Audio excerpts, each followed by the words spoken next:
मैं आपसे एक चीज़ पूछ सकती हूँ? हाँ, किस काम के बारे में बात कर रहे हो आप? काम है एक थोड़ा अलग काम है।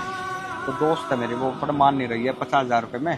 तो, मतलब मैं 50 देने के लिए रेडी, वो 70 बोल रही है, 60 बोल रही है, तो वो काम है एक्चुअली। हाँ, तो क्या काम है, मतलब आप मुझे बता सकते हो?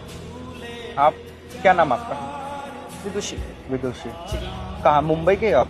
हाँ, मैं मुंबई आई हूँ। अरे सुन, एक लड़की आई है, सुन मैं करता हूँ, ये बोल रही मैं कर दूंगी। आप कर दोगे काम? हाँ। 50,000 रुपये में। क्या तू 45 में कर देगी?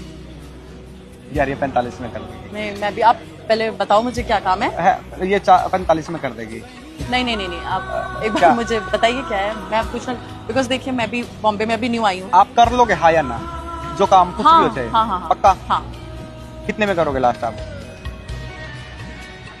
45 45 में कर कर दो। दूंगी, हाँ। अरे कर सुन दूंगी। तू